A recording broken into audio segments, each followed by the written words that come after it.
Now, how would you bring it to the floor? Is there a rule in the House that allows you to bring it to the floor when you have more than half the people in Congress support it? Yes, you can. You can get people to sign a discharge petition forcing it out.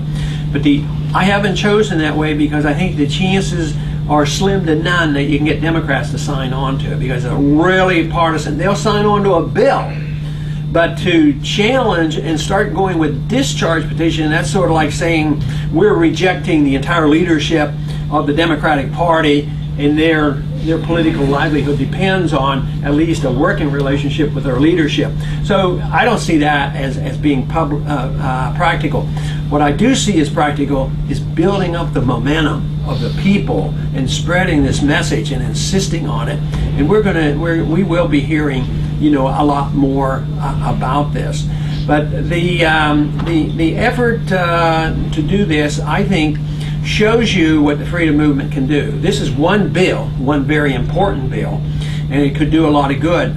But it means that if you put the package together right and you're on the right side of these issues and you present them and it's truthful and it's constitutional and you can show the benefits economically speaking and you can work on transparency, you can put coalitions together.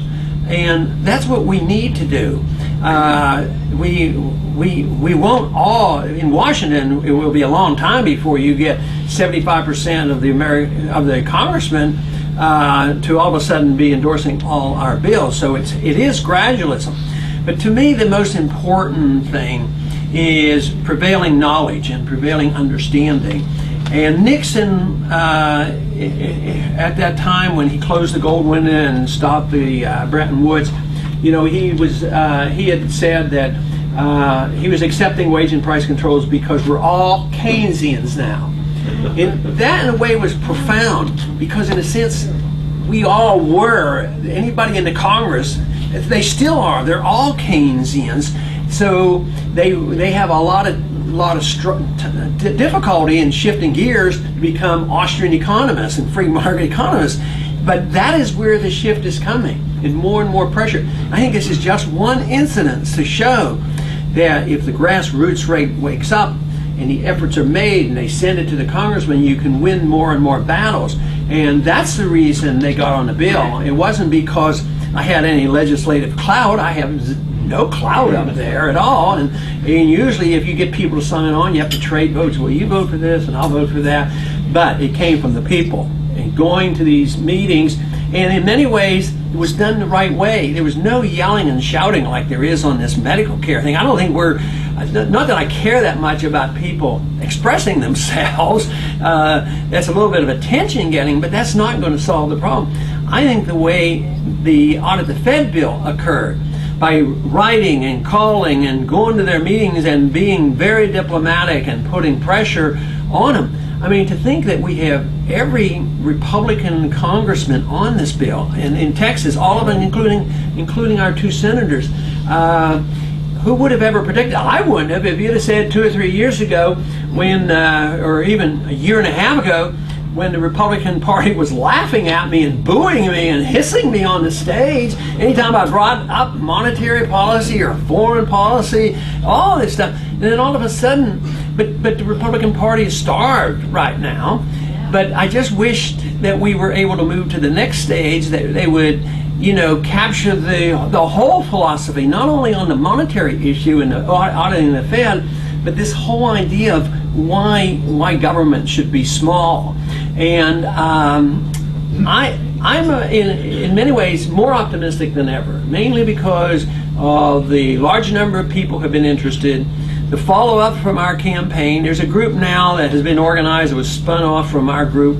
Our group from the campaign is called Campaign for Liberty. But there's a group called Young Americans for Liberty. It's similar to what Young Americans for Freedom was all about.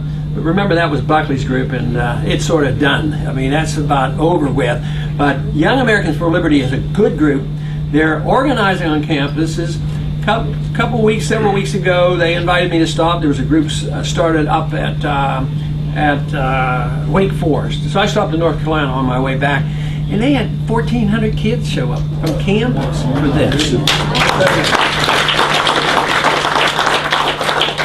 And the other day, I stopped over into Orlando. It was both that group plus Campaign for Liberty, and I think they had like 400 chairs or something set up. They thought they could get that many people interested. I think there were 11 or 1,200 people showed up. So this is very encouraging, and I think we just have to keep this momentum going. But the opportunity is there because this system is failing. The biggest danger is that if it becomes disruptive, which it's likely to, and becomes more violent because of the anger in those people who think that it's proper to have a right to your life, not a right to their life and a right to their liberty and an obligation to take care of themselves. They believe they have a right to medical care, and they'll be very angry. And everything they believe in, those people who believe in welfarism and socialism and fascism, all is based on violence, the guns of government, and authoritarianism. Because if you don't go along, you go to jail. Sometimes you get shot, just by any token resistance to this. And if you resist a tax code or the monetary system on principle, constitutional law, no matter how correct you are, you're likely to go to prison. So it can be a pretty difficult situation.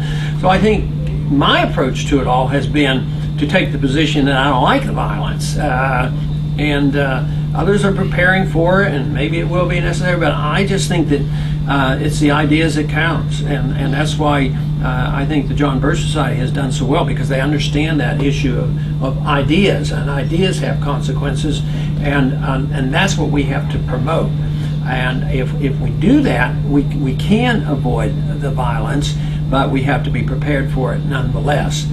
So I would think in the next few years, nobody knows the timing, but this thing could come unglued almost any time with any precipitous economic or foreign policy event. We're bound and determined to expand the war in the Middle East. It once was a Republican war, now it's a Democratic war.